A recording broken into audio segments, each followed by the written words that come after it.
In my youth, I made a ton of terrible decisions. And even worse, I let indecision hold me back. The truth is, I've learned more vital life lessons since turning 40 than in all of my 20s and 30s combined. If only I could give my 20-year-old self this advice, I'd be in an infinitely better place today. That's why I'm sharing this wisdom with you now, so you can avoid my pitfalls and get ahead in life faster. I'm Ryan Sahlberg, a retired Marine Corps officer. I gained a lot of knowledge throughout my career, but my greatest lessons in life I learned when I was in my 40s. So let's jump in. So, the biggest life lesson I learned the hard way, the one that cost me the most, is this: don't waste your entire adult life partying. I can't emphasize that enough. It's a waste for multiple reasons, and I lived every single one of them. I wasted so much money at the bar as a young adult, and even when I was older. In my 20s, there was nothing I loved more than going with my friends to the bar on the weekends. And I mean, we went hard every single weekend. Sometimes we'd even go out on Wednesday or Thursday night. And why? Well, because we were a bunch of Marines and we could. And then even in my early 30s when I got married, I still love going to the bar, especially to go watch football on the weekends. But really, I just look for any excuse to go to the bar. So Friday night at the bar, Saturday at the bar, Sunday afternoon watching football at the bar. And so all that partying, what do I have to show for it? Absolutely nothing. Yes, I have some great memories, don't get me wrong. And I'm not going to lie and say I didn't have fun, but not 13, 14, 15 years of going to the bar and partying. And maybe I had a handful of truly memorable nights, but the rest of them are pretty much a blur. So how much money did I waste at the bar? I honestly have no idea.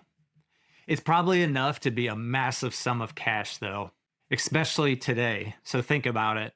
So if I had invested all that money or even half of that money and gotten a return every year with compound interest, there's no telling how much money I would have now. Probably a small fortune. Instead, I have nothing to show for it. So while we're on this topic about going out to restaurants is pretty much just as bad. Even just recently, we went out for my wife's birthday. $162 for 4 people and only one alcoholic drink that I purchased. And that's it. And that was $162. And it wasn't some upscale place. It was just a run-of-the-mill restaurant. But that's just what it costs now to take your family out to eat. If you want my advice, I would limit your eating to about once a month, if not less. Maybe even twice a month if you can. Cook at home, learn how to meal prep. Yeah, it's not as fun as going out, but neither is being broke in your 40s. But it's not just the money I regret wasting. It's how alcohol robbed me of reaching my maximum potential physically. Here's the thing. I was working out. I was running regularly. I wasn't just sitting on the couch watching TV. I was putting in the effort in the gym, but I was sabotaging myself every weekend at the bar. Alcohol destroys your recovery. It disrupts your sleep quality, which is when your body actually repairs and builds muscle. It causes inflammation, it dehydrates you, it interferes with protein synthesis. Even if you're hitting the gym 5 days a week, if you're drinking heavily on the weekends, you're undoing a significant portion of that work. I was in decent shape, don't get me wrong. I was healthy, but I was never at my peak.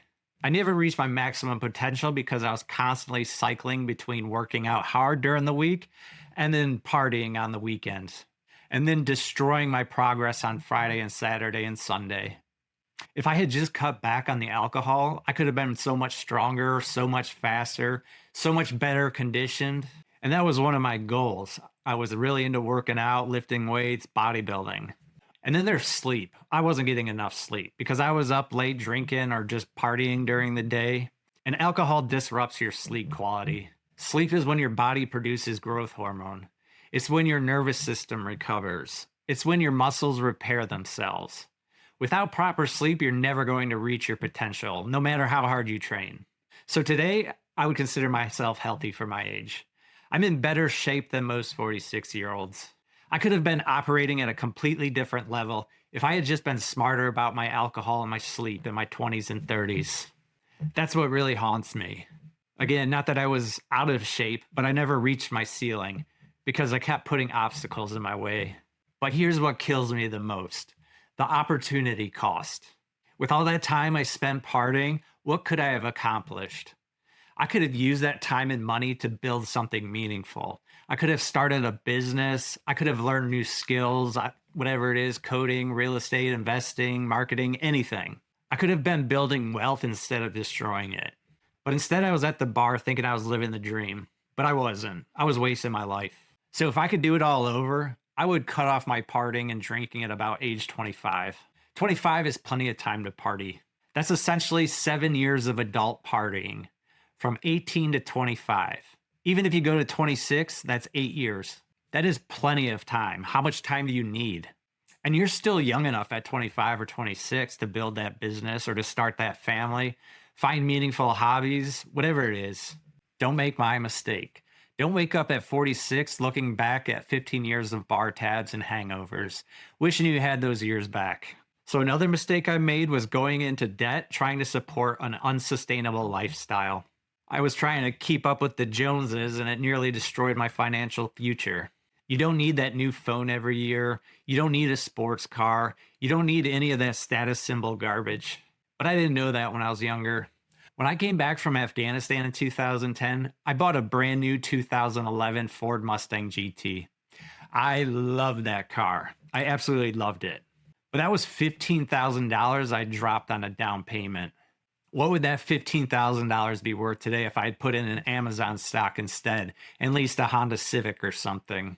I don't even want to know. It'd probably be worth like 200 grand or something. But instead, I had a car that depreciated the second I drove it off the lot. But that's the thing about debt and lifestyle inflation. It feels good at the moment, but it robs you of your future. Every dollar that you spend on things you don't need is a dollar you can't invest in your future. And with compound interest, that dollar could become $5, $10, or $20 in the future. Don't finance your lifestyle. Don't go into debt for things that make you look successful. Actually become successful first. And then if you want, you can go buy those things. Live below your means. Drive the boring car. Keep your old phone for a couple of years. Save and invest the difference. Your future self will thank you for it. All right, next, we're going to shift gears and talk about people and your so-called friends. If you go through challenging times, you will quickly find out who your real friends are.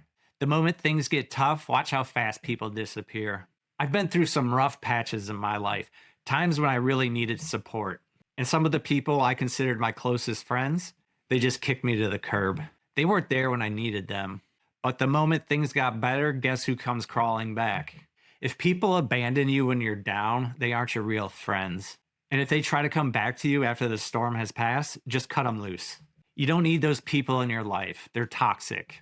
They will stab you in the back faster than anything. They've already shown who they really are. And then there are the bad influence friends. You know who I'm talking about. The people are always getting into trouble, holding you back, making bad decisions. You might like them and they're a lot of fun, but if they're keeping you from reaching your goals or getting into situations that damage your future, they have to go. I wasted years staying loyal to people who didn't have my best interest at heart. People who would try to bring me down to their level instead of trying to get up to my level. Don't make that mistake. Sometimes the hardest thing to do is to cut people out of your life, but it's also one of the most important. Surround yourself with people who push you to be better, who support you when things get hard, and who celebrate your success instead of resenting it. Everyone else, they're just dead weight. All right, so now we're going to talk about career mistakes I made. So don't waste your life in a career where you're miserable. I know that sounds obvious, but so many people do it anyways. They stay because the job has good benefits or a pension, or because they've already invested so many years that walking away feels like admitting defeat. I did 20 years in the Marine Corps. The last 5 years of that were brutal. I was miserable.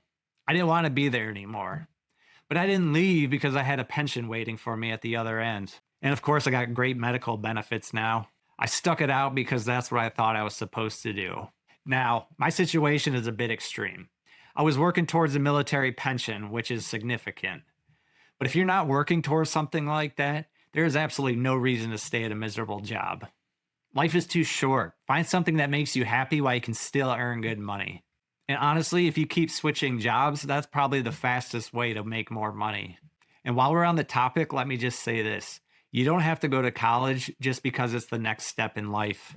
Do it if it's right for you, if it makes financial sense, if it's necessary for the career you want. But don't just go to go. College is expensive. And unless you're getting a STEM degree or something that directly leads to a high paying job, you're probably not going to make enough to justify the cost. You could take that money that you'd spend on college and invest it in starting a business, learning a trade, or something else. Now, I'm not saying don't go to college. I'm just saying do your research before you pay for college just for the sake of going. Don't saddle yourself with $100,000 in student loan debt for a degree that won't help you earn more money. That's financial suicide. So this is one of my biggest regrets. I wish I had used my time and money to start some sort of business, even if it was just a side hustle. Working for yourself is the ultimate dream, and I should have been working toward that from day one. Let me just preface this that this is not financial advice. This is just how I would have done things differently if I could. When you're young, you can take that risk. If you get wiped out in your 20s, you have plenty of time to recover financially. If you have to go back and live with your parents, there's no shame in that. There's no shame in failure. It's more honorable than working for some faceless corporation your entire life, making someone else rich while you stay broke. Remember, Steve Jobs started Apple out of his parents' garage. It's okay to use the support network in place. Don't let pride or fear stop you from taking a shot at building something of your own. Now, here's a lesson that took me way too long to learn. Don't try to please everybody. Do what's best for you and what's best for your family. I spent years trying to make everyone happy. My parents, my friends, my coworkers, even people I barely knew. I would bend over backwards to try to get everyone to like me. And you know what it got me? Nothing but stress and resentment. The truth is, you can't please everyone. And the more you try, the more you lose yourself in the process. You end up living someone else's vision of your life instead of your own. You make decisions based on what other people think you should do instead of what you should actually do. Some people are going to be disappointed no matter what you do. Some people are going to judge you, criticize you, or think you're making a mistake. That's their problem, not yours. You cannot live your life worried about what everyone else thinks. Do what's best for you. Make decisions that align with your values and goals. If that upsets someone, that's on them. The people who truly care about you will support you regardless of what you do. Everyone else doesn't matter. So my last point is this. Don't regret anything you didn't do in high school, college, or your early career. Go all out. Take your shot. Leave it all on the field. I have so many regrets from all three of those periods in my life. Take high school, for example. I played football and baseball, but I didn't take them seriously. I didn't want to put in the work. I had the talent, but I didn't have the work ethic. I didn't put in the extra hours. I didn't train like I should. Now looking back, I regret not going all out for those sports. If I could do it all over, my entire summer would be training for football, then playing football season, and then I'd be training for baseball, and then I would play baseball season. But instead, I just wanted to go hang out with my friends. I wanted to take it easy. And the same thing happened for my early Marine Corps career. I wish I would have put more effort into it. I wish I had pushed harder, taken more risks, been more aggressive in pursuing opportunities. But I played it safe, I coasted, and now I can't make that time up. It's gone forever. So this all haunts me. I regularly have dreams about playing high school football and baseball and being back in the Marine Corps. Not that high school football and baseball means all that much on the grand scheme of things, but I think just having that void in my life feels like something is missing. And it would also build character and work ethic, something I can never get back. I lost out on the sense of accomplishment. If I had left it all out in the field, I don't think it would haunt me the way that it does. Don't let that happen to you. Whatever you're doing right now, whether it's school, sports, your first job, your first business, give it everything you've got. You might fail, you might embarrass yourself, you might fall flat on your face, but at least you won't look back in 20 years wondering what if. The regrets you have from trying and failing are nothing compared to the regrets you'll have of never trying at all. So something I wish someone had told me is this: your body is an investment. Weight train, run, play basketball, do anything, just stay active. Habits you build in your 20s and 30s will determine your quality of life in your 40s and beyond. Like I said earlier, I was working out, I was running, I was doing all that, but I wasn't maximizing my potential because of alcohol and poor sleep. I thought because I was exercising, I could get away with the drinking and staying up late. But that's not how it works. You can't out-train a bad lifestyle. The frustrating part is knowing what I was capable of if I had just made better choices. I could have been stronger. I could have been faster. My endurance could have been better. I could have finally ran that 18-minute 3-mile run for my Marine Corps PFT. I was putting in the work, but I was only getting about 70% of the results I should have been getting because of the way I was living. So if you're already working out, that's great. Keep it up. But don't make my mistake of undermining all of that hard work with excessive drinking and poor sleeping. Prioritize recovery just as much as you prioritize training. Get 7 to 8 hours of quality sleep every night. Minimize your alcohol. Eat to support your goals, not just to satisfy cravings. The training is only part of the equation. Recovery, sleep, and nutrition are just as important. If you nail all of those things, you'll be amazed at what your body can do. Don't leave performance on the table like I did. Maximize your potential while you still have it. I'm laying this all on the table because I don't want you to make the same mistakes I did.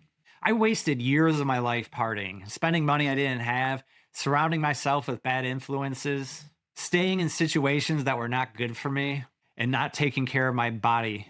I can't get those years back. I can't undo all the damage. I can't reclaim the opportunities I missed, but you still can. You still have time to make different choices and better choices. The advice I'm giving you, most people never gave me this advice when I was a teenager or in my early 20s. The only advice I got was to save money, do well in school so I could get a good job, and maybe buy a house someday. That was it. Nobody told me about investing. Nobody told me about the importance of choosing the right people to surround yourself with. Nobody told me that my health in my 40s would be determined by what I did in my 20s.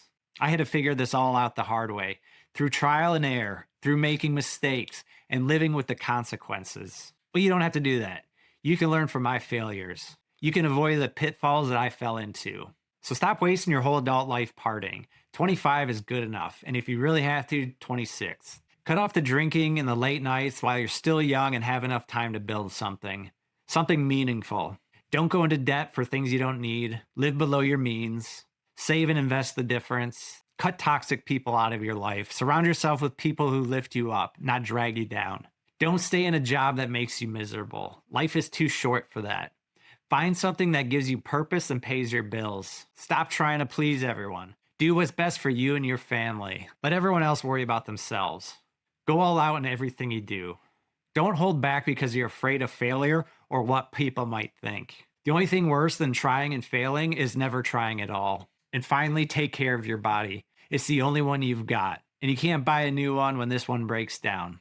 So I'm 46 years old, and I'm living with the consequences of my bad decisions. Sometimes I wonder how different my life would be if I had known back then what I know now. But I can't change all that. All I can do is learn from my experiences and move on. So don't make the same mistakes I did. You've got your whole life ahead of you, so make it count.